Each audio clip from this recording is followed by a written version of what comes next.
Hi everyone, welcome to California Groundbreakers, and my name is Vanessa Richardson. I'm the Executive Director, and tonight we're having a pop-up panel, and the discussion tonight is about cryptocurrency, blockchain, what the heck are they, how California is rolling them out, and why we should care. This personally piqued my interest because I saw a few articles all within a span of a few days about cryptocurrency and blockchain. Like, for example, the South by Southwest Festival had its first ever blockchain and cryptocurrency track this year, and when I was looking to see what they were covering, I saw they were all pretty much packed, sold out. I thought that was interesting. Then I read Facebook is reportedly developing a cryptocurrency to use for global payments on their WhatsApp app, and they started hiring people to do that. Then here in California, Gavin Newsom, in his first State of the State speech last month, talked about how California needs to create technological advancements and jobs in things like blockchains. And then I found out later he was one of the first high-profile politicians to accept Bitcoin as campaign donations back in 2014. Then there was, I think, shortly after that, a story in the SACB about how our local Assemblyman Kevin McCarty and San Francisco Assemblyman Bill Ting have introduced a bill that would require the state to start accepting stablecoins, which is a digital currency tied to the US dollar, from cannabis businesses starting ideally next year, so that instead of coming in to pay their taxes with briefcases full of cash, they can use this cryptocurrency. So I think there's a couple of other bills that we've either had passed when Jerry Brown was governor or are evaluating now. So I thought that kind of sums it up there. There is something moving along with blockchain. It's not just Bitcoin. And I thought these might be things that we are going to be learning about or being involved with. Oh, and I should mention another story I saw. The Sacramento Kings apparently was the first sports team in the world to accept Bitcoin at its games, and it's looking how blockchain, the technology it's built on, can improve the fan experience at Golden Light Center. So I just figured, okay, maybe this is more than a fad, and maybe it goes beyond just Bitcoin, and maybe it's something that we need to know about a little more as California residents, taxpayers, consumers. So I just figured it might be time to start learning a little bit. So I've asked a couple of blockchain experts to come tonight to explain to us in plain English what these things are, how they work, why we should care, and how or if or when they could change our lives, or at least the way that we do transactions. So before I get started, a few special thanks to people who helped put this event together. We are holding this event here in downtown Sacramento at Roostaller Beer. So I want to give special thanks to the owner, J.E. Pano, and one of his right-hand people, Sierra Kelso, for putting this event together. Also special thanks to Brian Barton, a co-founder and organizer of Sacramento Bitcoin Meetup, for helping promote the event. Caleb Clark at Kickstart Audio for recording the program and putting up the podcast online. Thank you. Of course, to the panelists, we have one here and one is coming on his way shortly. So thank you very much. And of course to you, the audience, for taking time out of your busy schedule. So we're going to get started with my questions first and then questions from the audience. So in terms of introducing the panelists, I let them do that because they're better at it than I am, most likely. So we're going to start with our first panelist who's here right now, and then move on to our next panelist as soon as he arrives. So to the woman on my left, I'd like you to tell us your name, your current role and organization, and then always a personal note to see, how you tie into the theme on a personal level, because we're talking about blockchain, cryptocurrency. If you can tell us an interesting way you use blockchain, either for personal or professional use, that kind of gives us a sense of how it works. Hi, my name is Ally Medina. I am the director of the Blockchain Advocacy Coalition. That's an organization of mostly California-based blockchain businesses who want to promote better blockchain regulation and more informed policy making, specifically here in California. We've been operating for about a year now, and it was kind of inspired by having 5 bills passed in quick succession in Wyoming. A lot of people from San Francisco flew out to Wyoming, came back looking real silly in cowboy hats, and said, we should do the exact same thing here. It's a little harder in California, and so we have a big path ahead of us for a better blockchain regulation.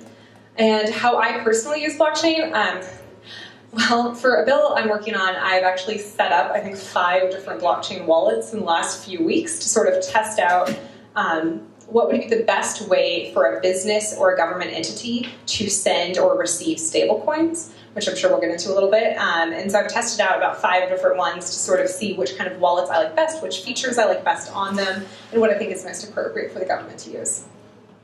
All right, thank you, Ally. Also, I wanted to mention, because I think this is very cool, you are also the current mayor of Emeryville, and across the bay from San Francisco. So, and I think that's great. Is Emeryville a hub for blockchain development, or something that might be rolling out on a citywide level? I was just curious. Emeryville actually has a massive biotech hub. We have a lot of biotech businesses in Emeryville. I think only 1 or 2 virtual currency-based businesses, but I do believe with our, especially pharmaceutical or food-based businesses, I think they'll be adopting blockchain soon. All right, thank you. Okay, so first question, I guess, is the most obvious one. If you could explain what blockchain is and give us a couple of concrete examples, I guess, of how it works.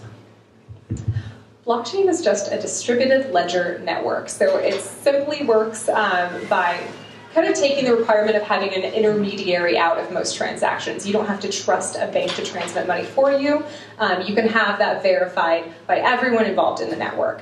And virtual currency, I think, is the type of blockchain people have heard most about. It's not a blockchain. It is the first application of blockchain that's become widely adopted.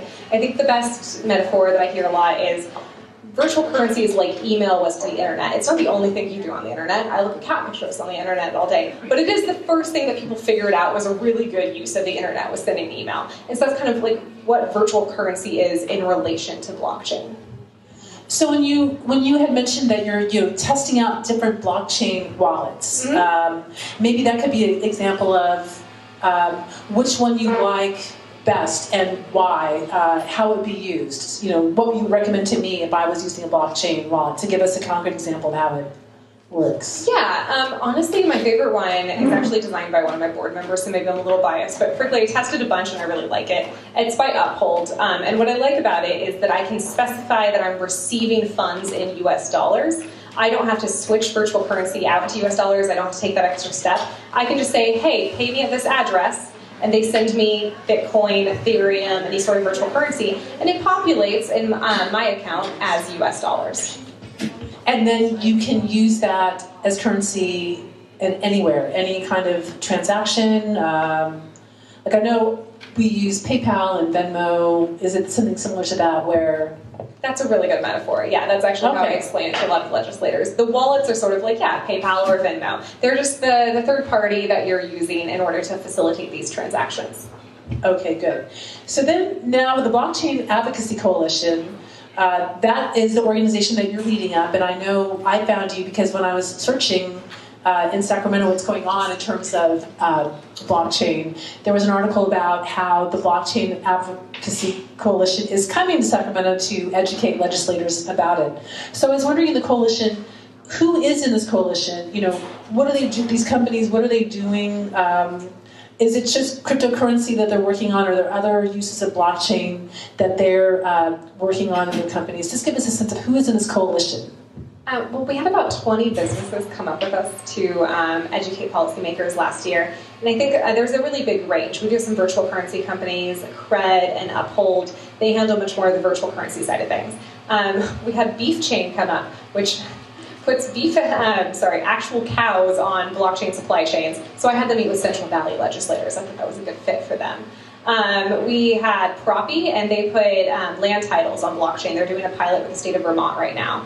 So assessor recorders typically have pretty convoluted old databases for recording land titles. Sometimes you have to go in person to get these things. It's all automated on blockchain now, and it's more secure because there have been several high-profile cases of fraud in land titles in the United States.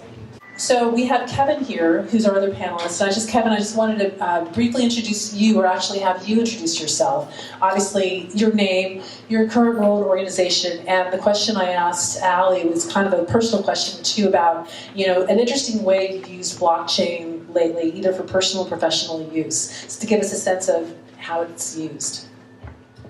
Okay, thank you. My name is Kevin Weiler, and currently I'm working for XY Oracle Network. We are a proof of location blockchain. We also have an ERC20 cryptocurrency XYO. And I'm currently the lead blockchain engineer. And what that means is I'm doing smart contracts. I'm building a lot of smart contracts in the Solidity programming language to do things kind of interesting. Something I published last week. We're doing a lot of interesting stuff. The one thing I did last week, which was kind of fun, was a multi-sender. So we have a lot of people that are getting airdropped tokens from us, and instead of doing individual transactions, I was able to copy some cool ideas from other people that use Merkle trees. And I don't know if you've heard of what Merkle trees are, and this is how technical I get. I get into the real nitty-gritty stuff, so maybe we should go up a level from that, but we have to find these interesting solutions using new technologies and cryptography to accomplish something that would be very easily done in a centralized paradigm.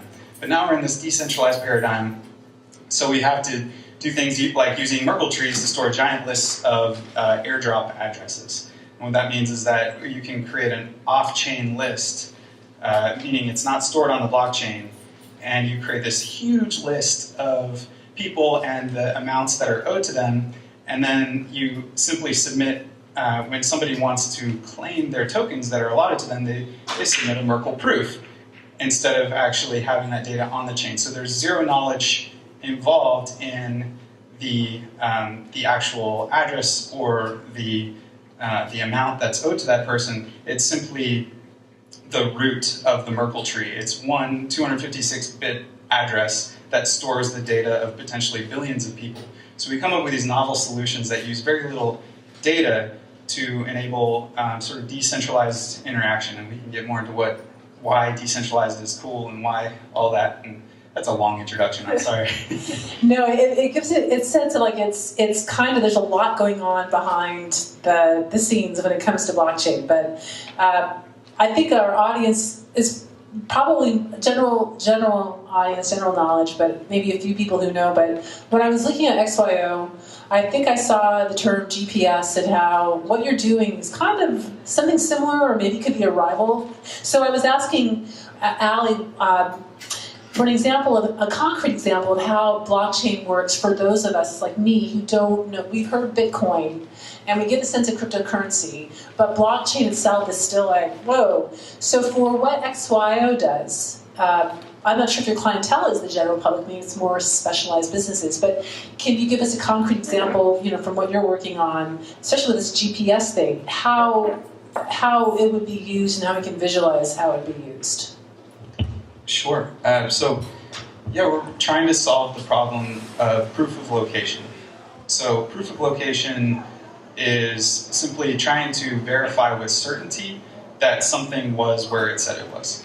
So currently with GPS, you can't really do that, because GPS, you can download an app today, right now, that could spoof your GPS location. It could say, I'm in China right now. Your phone would think it's in China, and you could do that kind of a thing. But with what we're doing at XYO, we're using a decentralized network of location-proving devices and software and applications, and it's made for the general public. So the cool thing about decentralized technologies is that anybody, thank you so much, angel, out of the sky. You can use it to, decentralized technology is cool because anybody can hop on board at any level. And that's what we tried to make at XYO. So at the bottom level, you have these devices called Sentinels, and those are just hardware things. They're physical devices. They could be your phone, so you could make your phone a Sentinel.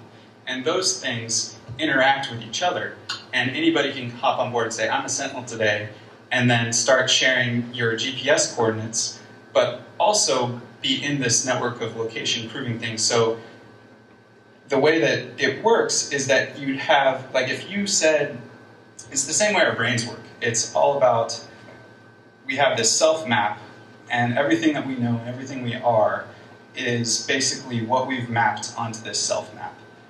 All of our experiences, all of those things. So the same thing goes with these devices, is they have a map of everything that they've come into contact with.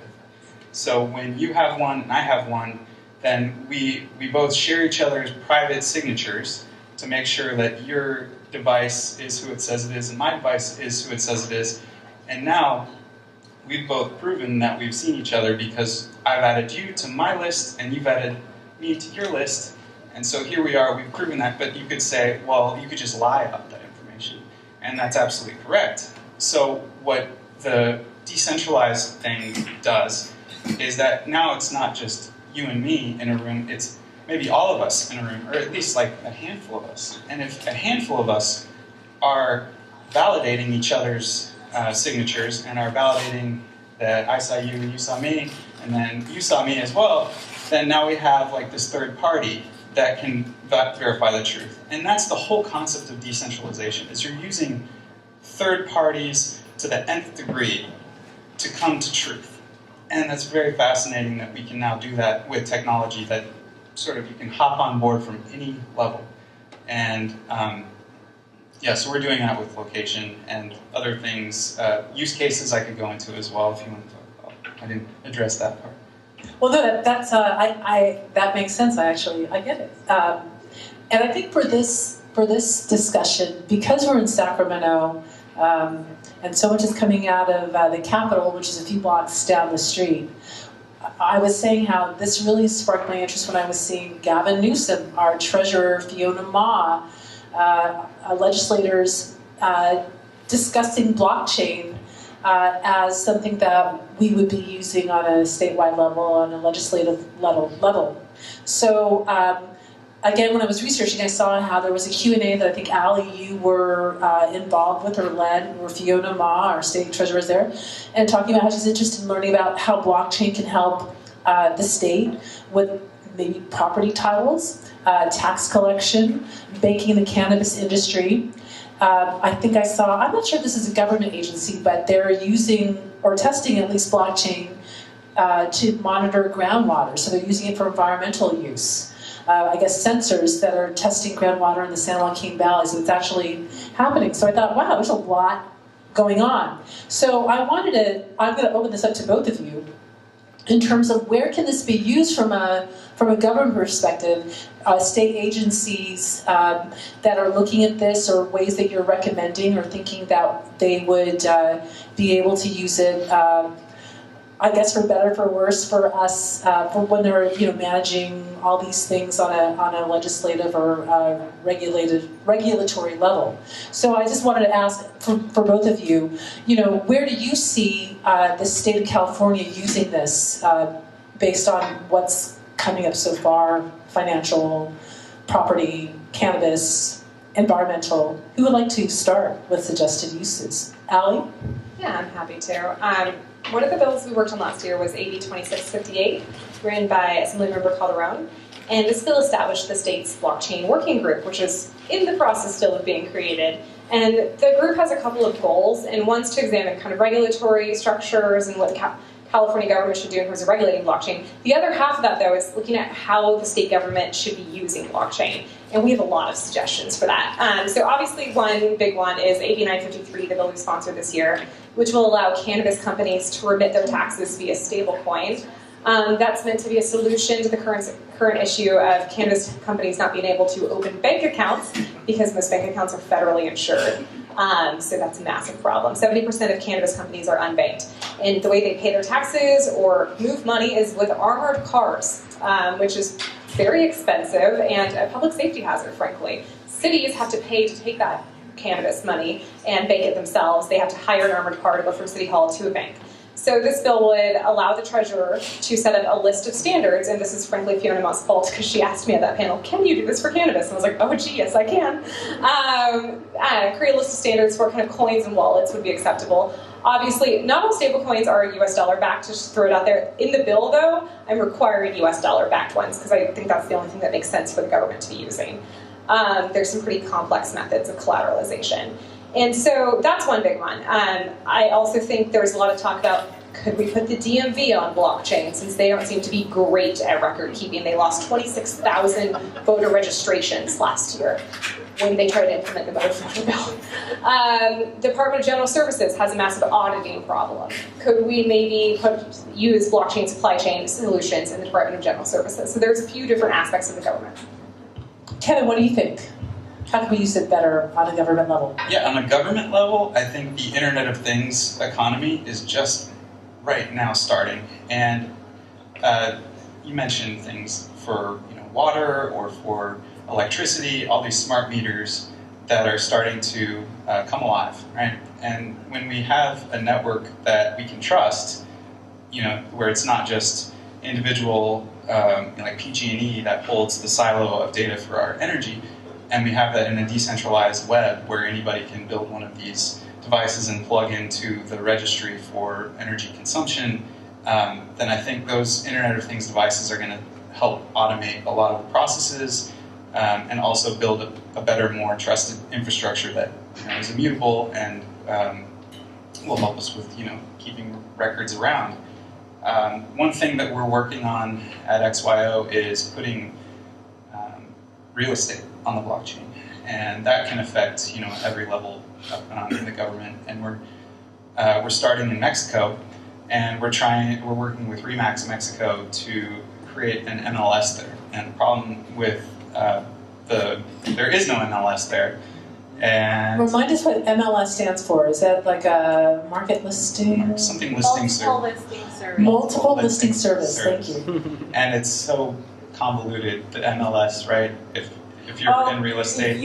I used to work for real estate software. So if you want more information, I can load you up. So yeah, we could talk after this probably a lot.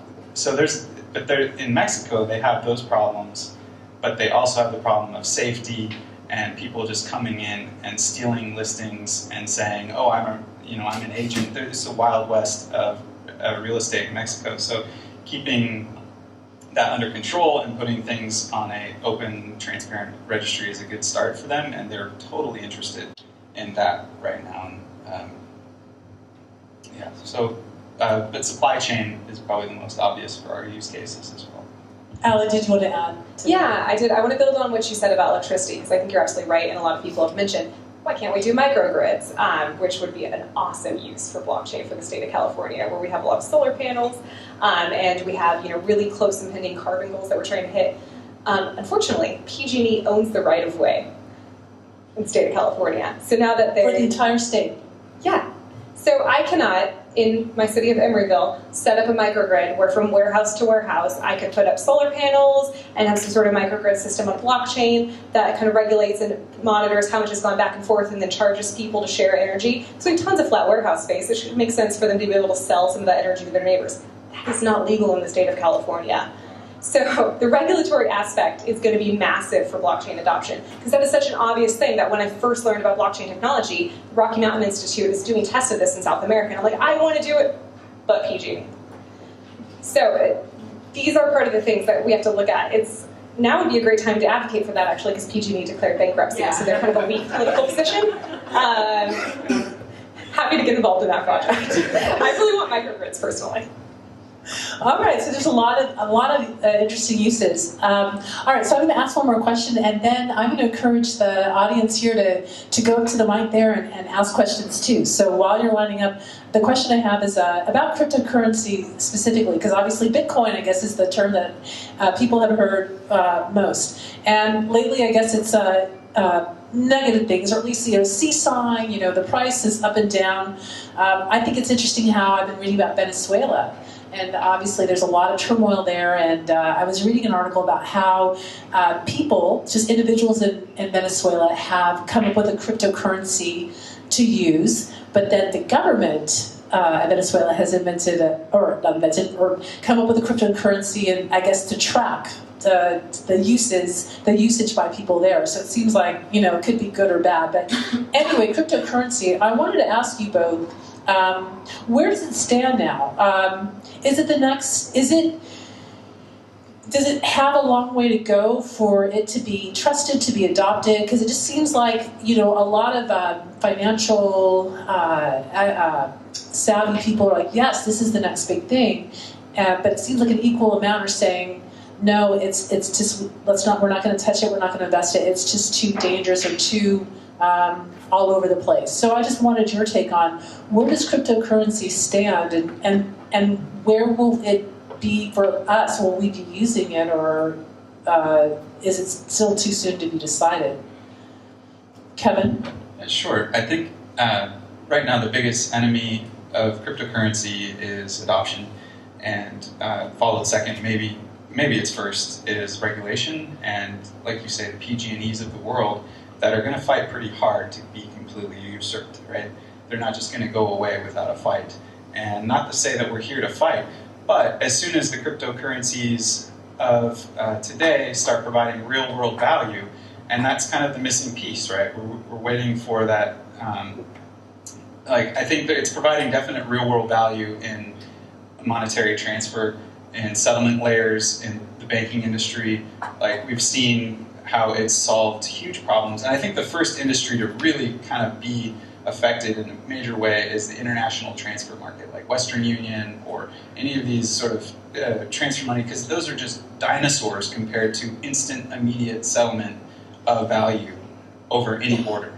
And that right there is just going to create a tremendous amount of value for people, and it already is around the world, transacting on that very basic layer, and then you have all of the smart stuff that's coming on top of it.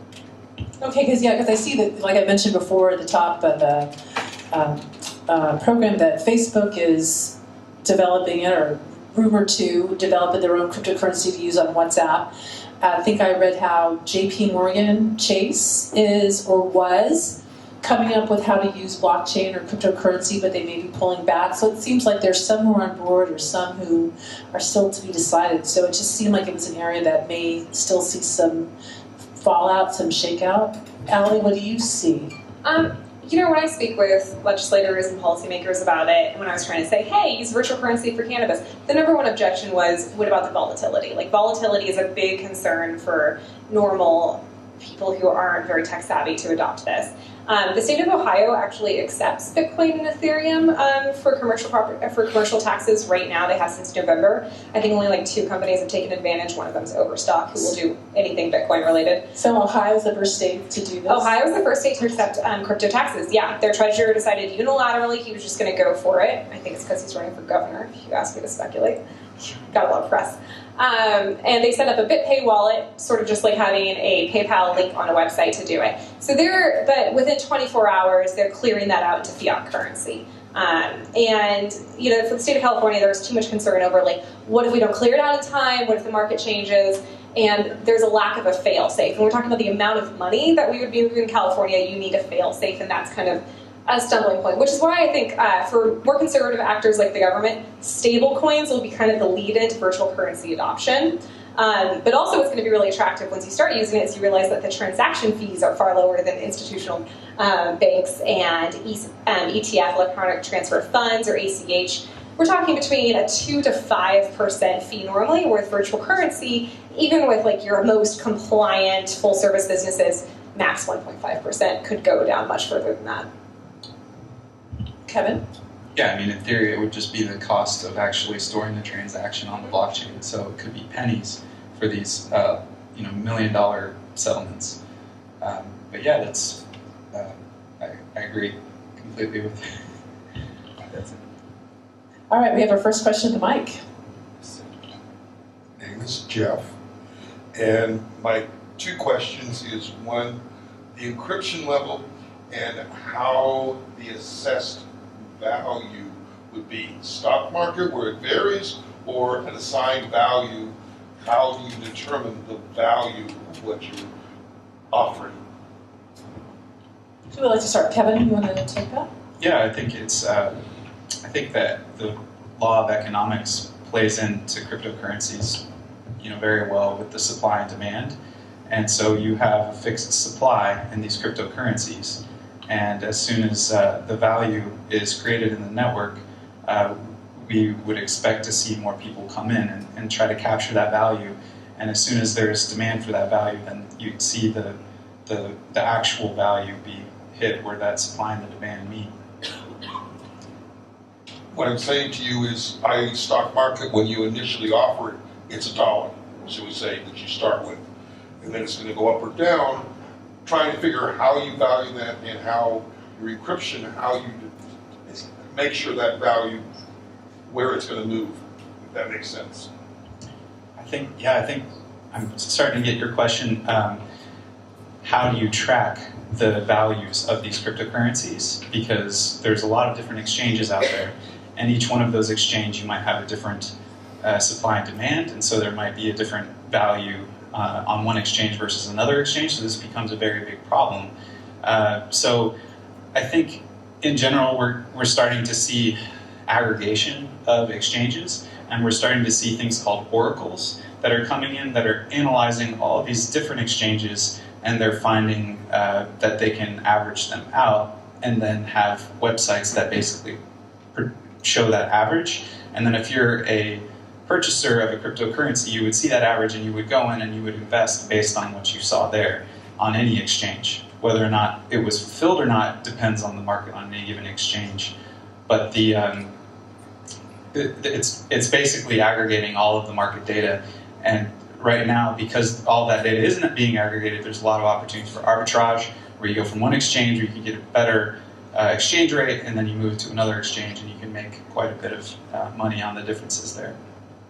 And I guess does every type of cryptocurrency have its own type of exchange? Like Bitcoin has its own exchange or exchanges, stablecoins. I mean, it would depend on the currency type used.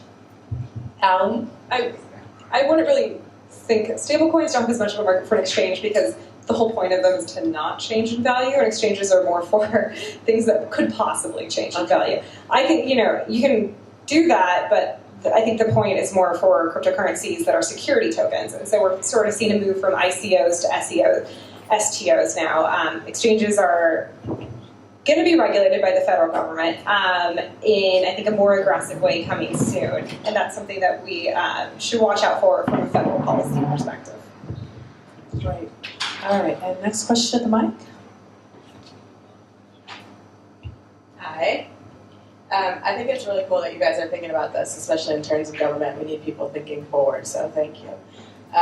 One question I have in relation to cannabis is, it sounds very good in theory, but on the ground, a lot of the people involved deal exclusively with cash, and they don't have armored cars. They are just like normal, for lack of a better term, people, and they don't have any entree into this. So how would that translate? Like the real on the ground people with just like thousands to hundreds of thousands of dollars in cash, how would that translate to them being introduced to Bitcoin? I guess what I'm worried about is what everybody in the industry who was in it before is worried about, that it's just going to be an elitist endeavor, that only certain groups of classes of people, on top of how it's being regulated now, will be able to access that. I would really hope they don't all go to Bitcoin. That's kind of what's in the bill, is creating a list of standards for what coins and wallets should be used and will be accepted by the state. If you're moving hundreds of thousands of dollars in cash and you're not using an armored car, you're putting yourself and your community at risk right now. And that's not a choice people are making. It's because they have no options offered to them. It's not a good public safety thing to be having $50,000 in a Prius, which I know is what some delivery services are stuck doing because we don't offer them better solutions right now. I think what has been elitist is the fact that access to banking, the 30% that do have access, typically are those cannabis businesses that have lawyers, that are the larger companies who are able to figure this out and create relationships with banks and make it worth banks' while to turn the other cheek. Because that is, I've talked to banks about, you banks that do accept cannabis, how do you do it? They're like, oh, it's kind of a little bit of a cheeky proposition. We know what it is, but we have plausible deniability. But they don't offer it to everyone, and only a few people have access to that. By allowing any company, if they so choose, to use virtual currency to remit their taxes, you don't have to have them go through a bank who can deny them. You can set up standards for what kind of wallet they can set up, what is safe for them to set up, so they're not going to get screwed over by trying to figure out what coin to use to do this. And the fees are significantly lower than using credit cards, or if they are using armored cars, than doing that. So it is trying to provide greater access to something that is safer than having tons of cash moved around. Will the bill provide for some kind of training or any kind of way to let people understand this? Because we're talking about, when we're talking about the biggest barrier is people being able to buy into it. Like, if you have no idea what it is, a lot of people have no idea how to convert their cash into these things. Right. So the bill right now, we're working on an amendment in conjunction with state agencies that will set out, here are the exact standards of what kind of wallet you can use, and those will include consumer protections that are targeted towards the business. And when I was drafting this bill, I met with a lot of my local Bay Area cannabis businesses, some who have bank accounts, some who don't, some organizations that represent the whole range. And frankly, what they told me is, we've been approached by crypto before. Like, I'm not the first person to think of this, but they were scared of essentially losing money in the crypto market. And so by having the state create the standards of, like, this is a safe coin and wallet for you to use, we will accept it from this coin so you don't have to just go out and figure this all out yourself. I think that kind of gives people the end of, like, you can use these 2 wallets or these 2 coins. These are safe things for you to use. Okay, and also I really want to make a pilot program happen before it goes to state adoption. I'm working on it. All right, next question to the mic.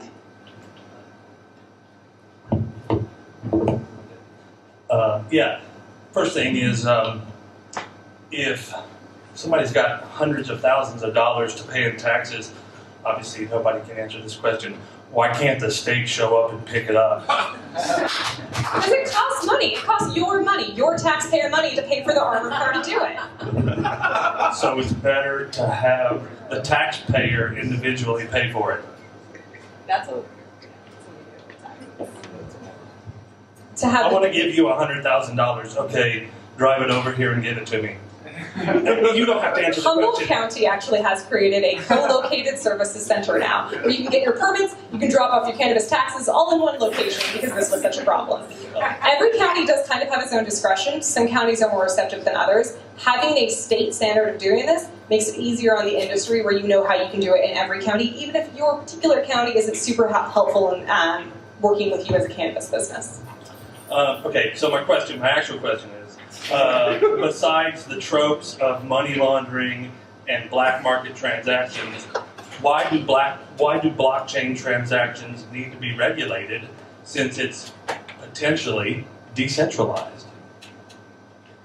Kevin. They don't. I don't think I would prefer them not to be regulated. I think there should be something free to enter. I think we should have the right to own our own money, and I think we should have the right to control it entirely without the burden of regulation. I think there's jurisdictions that you live in that you need to pay taxes on your investments and your income, obviously, and that keeps the world going around. We need to pay for the roads and the schools and whatnot, so these are good things to pay our taxes on, but to have it controlled, I would kind of shy away from, like, these are the kind of currencies you can use. I think you're saying more of, like, we want to help you get into some currencies that you're not going to lose a ton of money on. We want to protect you because you don't want to put all of your core business operations on Bitcoin right now, that the volatility of 20% swings every month is just not going to be good for anybody.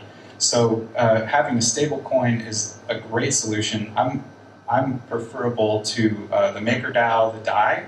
I think they have a really good solution right now, and they've probably innovated more than anyone in the stablecoin market for providing a more interesting collateralization method, which is, they started with Ethereum, but now they have the ability to have different types of assets back the DAI, and the DAI is pegged to the dollar, so it makes it super simple, and it's always within 1 or 2% of a dollar. And if you put your money in DAI, which you can easily transact, do a token swap from Bitcoin to DAI and back. If somebody was only going to pay you in Bitcoin, then you can immediately convert that to DAI or some other stablecoin and not worry about the value of the currency affecting your business. Yeah, I agree. We're not trying to regulate individual blockchain or cryptocurrency transactions. I think Hawaii is. Anyone who has a wallet, there's a bill up to make anyone who holds a wallet register as a money transmitter. That is definitely overkill and not a great type of regulation. So yeah, some things need to be regulated, creating standards to help people pay their taxes. I'm not saying you have to have all of your business funds in stablecoin. I'm saying this is something that the state accepts, and the state says this is a safe coin for you to use for tax remittance. I had a question actually about regulation and data privacy, because California just recently passed its Consumer Privacy Act, and then Europe had a big one around the same time. And I think I saw a story about that might affect how blockchain is used. So in terms of data privacy and security and that along those lines, how do those two meld or conflict? But how do you see data?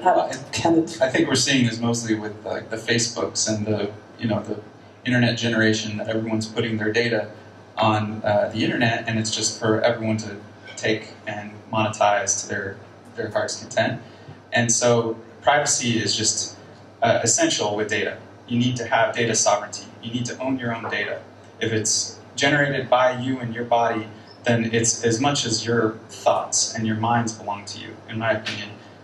So I think the issue of privacy and transactions gets a little fuzzy, because depending on what type of nefarious action you might be using cryptocurrency for, you don't necessarily want people to be able to do anything without having to be held accountable for transactions that are taxable events and those kind of things. So there are coins now that allow you to, and they allow you to do private transactions where your address is completely hidden. Monero and Zcash are the two primary privacy coins right now, but Ethereum has the capability as well to do complete private transactions on the blockchain, which should scare regulators. And it should be something that we still want to have this nice balance of people owning their own data, but people not doing bad things. And Ally, I was wondering, when you're meeting with legislators, does that come up as an issue either on your end or when they ask about data privacy and security, or is that something that is being considered in terms of legislation or not? I've introduced the concept of data sovereignty. It's not really there in terms of the Capitol right now. People are not super cognizant of that being a blockchain-related thing. Data privacy has not come up as a big concern as of now. I do think in terms of our new data privacy laws, and perhaps needing to update that because of some of the implications with blockchain, right? Like, what if you put someone's private information in the blockchain and it's stuck in there, and and it's just in there immutably? I think that's something that our working group is going to have to really think about. Like, how does that law affect blockchain, when it's not so easy to simply wipe a piece of information out of a database? All right, we have another question at the mic.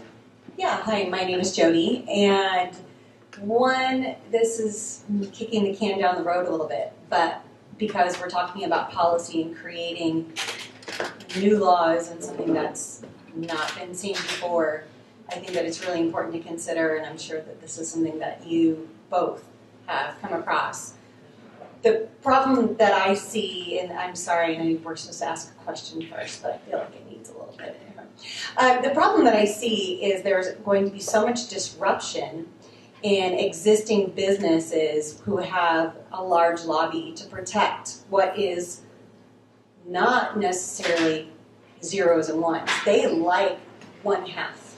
They like the fact that they can easily manipulate past data into making it something that is their truth today, not the actual truth. When you move to a 0 and 1, when you move to a truth-only type technology like blockchain really is, we now have a problem with, again, large lobby existing businesses who have been getting away with not necessarily having to check all the boxes all of the time. So, Ally, this probably relates to your business more than anybody.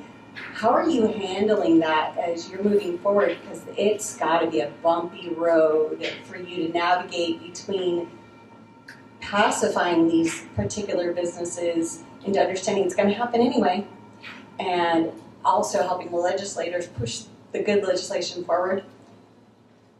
That's a really good question. Frankly, one of the things I'm trying to do is start with smaller bills that fly under the radar. So last year, the two bills we worked on didn't really have any big opposition because they weren't doing anything that infringed on anyone's market space, really.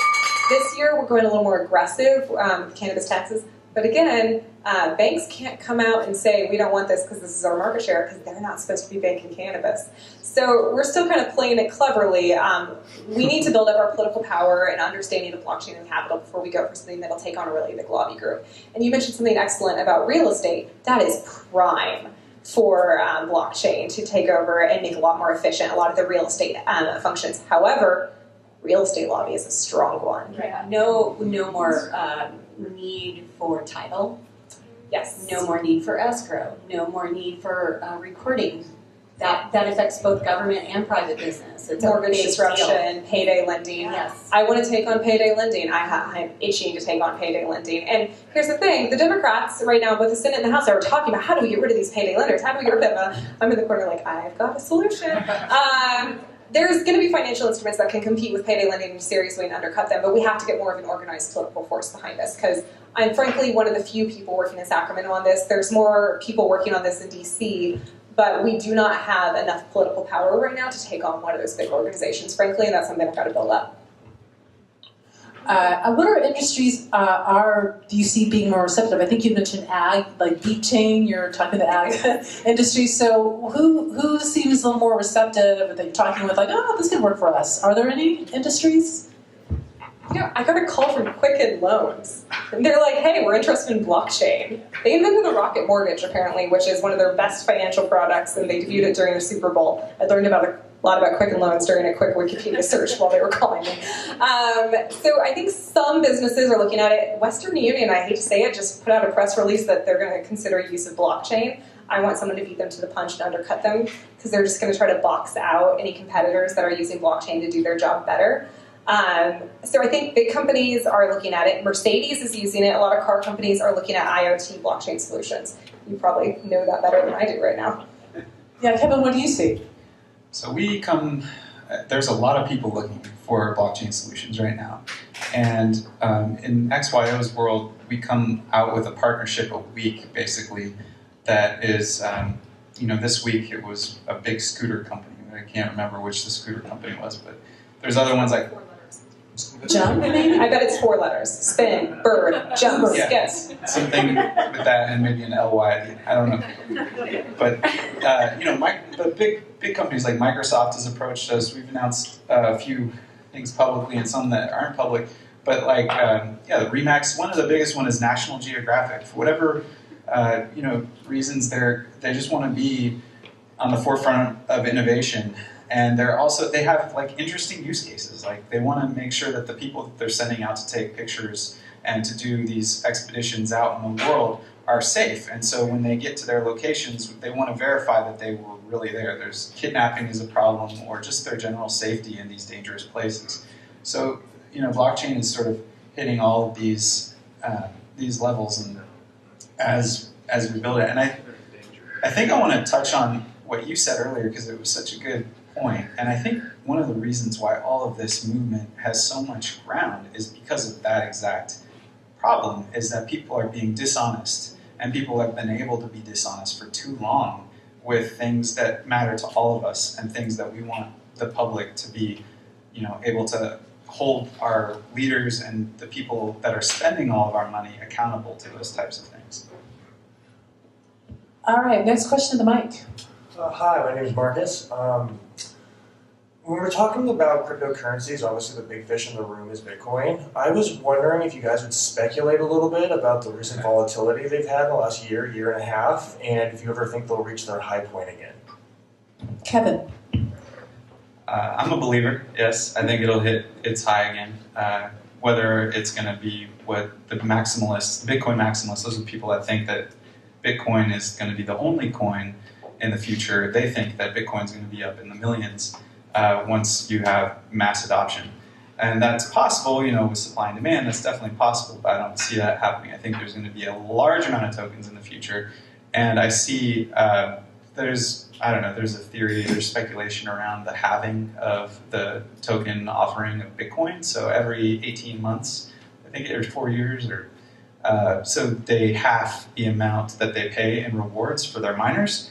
And every time that's happened, that's spurred the next bull run. So, they've had consistent growth every time, and that's scheduled to happen, I think, next February. So, maybe that will be the next bull run. If it's not because of that, it's going to be as adoption grows, in my opinion. So I'm very bullish on the price of some of these speculations and things. Ally, are you equally as bullish, or what do you think? I'm coin agnostic. It's a very political answer. So the second part of my question is, will my doggy coins ever reach $1? Not if you call them that. I call it Dogecoin. Sorry, Sorry. are these doggy Doge coins? This is Okay. It's better than CryptoKitties. okay. It was made by a journalist as a joke, and then now it went up to a market cap of like $2 billion. Take from that what you will. Yes, sounds like Anarchy. okay. Anarchy. All right, next question to the mic. Actually, last question to the mic. So I'm curious about, right now we have, going back to the data privacy topic, right now we have no privacy in our locational data. So I'm wondering what your company is doing to maybe help us take control of our own locational data privacy again. So the great thing about operating in a crypto network is that it's pretty much anonymous. Until you reveal your own data, that data is held anonymous. So that's the good part. But the bad part is once you do reveal that data, or that data does get out, then it becomes very easy to trace back your transactions and those types of things. So what we're doing in XYO is we have these proof of origin chains. So you have the private key that is able to spawn this proof of origin chain, and everything on that origin chain is like your sovereign data. And what we're developing are sort of the ability to share and to have that data as private as you want. And I think that starts with the tools that we enable to make them actually useful. If you don't build something that's going to be able to share that address, then it's not going to be. There's just no, it will be effectively private. And since these addresses are easily transferable and stuff, as soon as something does come out, all of that information that's associated with it can be transferred immediately to a new anonymous address, and you can do that through various ways as well. But as far as the location data itself, we're not just storing location. We're storing, and we're not even storing GPS at the moment. We're storing RSSI values, which are Bluetooth strength signals, and then we're using hubs to position the relative location of everything using these anchors. So as far as like your GPS and tracking that data is not even available yet. But there's other heuristics that we're interested in addition to location, temperature being one of them, because a lot of these supply chain use cases involve keeping things at a certain temperature. Whether you're moving ice cream or you're moving body parts, some people need to know for certain whether their ice cream got to them without thawing, right? So having the ability to have some sensors in a truck and then know for certain that the temperature stayed within the range that you're expected, and then when you get it, you say, okay, offload it, or we won't accept this because your data has obviously gone out of the range of comfort. So it's not just location data we're really interested in, it's just all heuristics that you could do along the supply chain and along any Internet of Things type of use. Other sensors like light and sound and smell and just crazy things. Ally, do you have an addition to that? I'm on two minds of this, right? Like, I get the real amazing thing about having data privacy, more control over your own data, but as a local government official, I want that data so I can do better data-driven projects. There's some, arguments right now about whether or not I should be collecting scooter routes. Absolutely, I should know where I should build better on-street bike lanes if people are using them. And so if you're, with your permission. Yeah. With the user's permission. Well, everyone, when you use the scooter, it tells you that it's being used by NDS standards, which include route data. But it's aggregated and anonymized. How good that is, up for debate. I do think it will be a better problem with what you're building than with the current NDS standards for what scooter companies are doing, but maybe not if they're coming to you now. However, when you're talking about, connecting with Bluetooth sniffers, I've got a project that we're trying to figure out how people who are on bikes can connect through an app to Bluetooth sniffers. They can get extra 3 seconds on lights, so they don't have to be stuck at a red light. They can get a little advance, or they can make it through the light. Same thing that bus rapid transit uses. And that kind of data is invaluable to cities and also can make people's lives better. So, I heard about Nodal and I was like, ooh, can I get that data? Yeah. Wow, that's super cool. All right, so a couple more questions, and then we're going to wrap it up because we can only scratch the surface. All right, so about the businesses, you were talking about National Geographic. That was a new one. I had seen other big names. Obviously we talked about Quicken Loans and JP Morgan Chase, and I saw IBM Research. They're the ones partnering up with this water monitoring organization in San Joaquin Valley. They're also working with Albertsons and Walmart, I guess, to do blockchain with tracking inventory. Visa, credit card company. And so anyway, this Oracle executive that I guess is also Oracle's working on blockchain predicted at a conference, I guess, last month that 50% of companies will be using blockchain in the next 3 years, I guess small, medium, large-sized businesses. So I was just wondering, do you think that's going to happen? 50% of companies in the U.S. using blockchain for whatever purpose in the next 3 years. Is that ambitious or is that viable? Kevin? I think it's totally viable, but that number scares me kind of. It's like, whoa, we're still so far to go. So it seems really unrealistic right now because we don't have the history yet, and we're just trying to feel this out, and a lot of people are just starting on their networks. But I will say this, the development community has blossomed way, way faster than anybody expected. And a lot of that brought in by the last few crypto booms and the speculation that's brought in a ton of developers. But the developers now, I'd say, doubles every 2 months maybe. So we're just going on this exponential growth of product development, and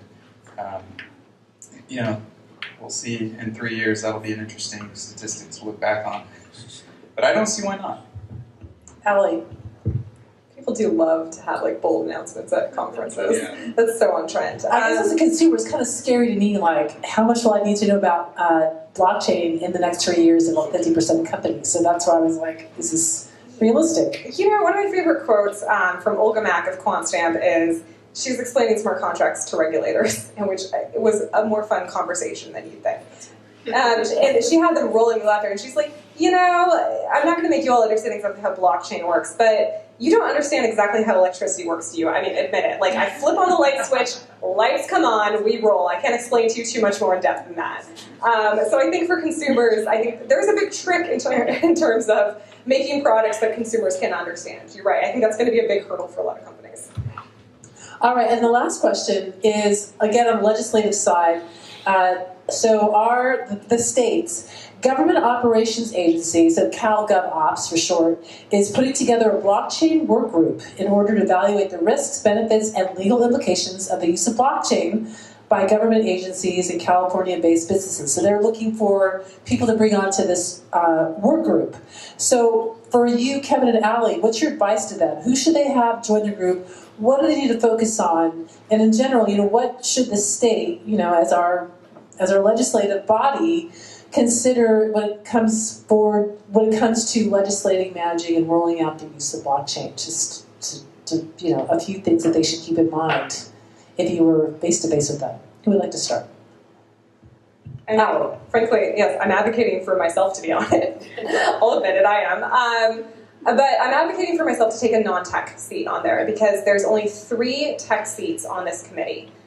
Which is something that I did suggest be expanded in the bill. Colorado's Blockchain Council, for example, had 8 seats. They all went to white men who worked on exchanges. So I think we could do a little bit better job in having a variety of companies and perspectives represented on this council. I think we should have something that's supply chain, IoT oriented, something that does work with virtual currency, and maybe something that has a real instant government applicability. Kind of those 3 types of businesses in the room. What's important for that application, and if you can look at it online, is that it also has, for non-tech seats, there's 8 non-tech industries where you can get in from. So that's where I'm trying to get on that, because I don't want to take away a technical expert to be in the room and explaining that, but I do think having kind of an advocacy policy position is important there. And I'm really interested to see who's going to fill the rest of those. Advice from you, Kevin. Yeah, I think you can get, as technical as you want, but I think you need a good project manager and somebody that can sort of figure out what the use is that the board is coming to. Who are our users. Like, what are we really trying to do here? And then focus on those stories and those problems that you want to specifically solve. And then I've noticed something in the community of just developers in the blockchain community, that everyone is just really pumped and really excited to be in it together. And all of the conferences that you go to for blockchain are really just like, fun and engaging, and people are open to talk about all sorts of new ideas, and people are ready to jump onto new projects at any time. I will say that there's a lack of, just because it's so new, there's just a lack of understanding of cryptography. And I think that's probably the most essential asset that any person with strong technical background can sort of approach right now, is really study cryptography, because that's what it's all about. And if you can find some people that know cryptography through and through, then that's what I would want on my board. But there's a lot of people at my company that are chomping at the bit for just more voice. And I know a handful of people in the area too that have sort of like been my mentors and people that have really built me up over the last few years. Well, it's going to be interesting, first off, who they put in the work group, and definitely interesting to see how the state government rolls it out, and then, of course, how it's applied. So I guess I have a feeling we'll be visiting this topic again down the road. But for now, thank you very much, Kevin and Ally, for explaining it in a way that we can understand. And thank you again, audience, for the great questions. And we'll just wrap it up here. Have a good night, and thanks again. And thank you, Vanessa. Thank you.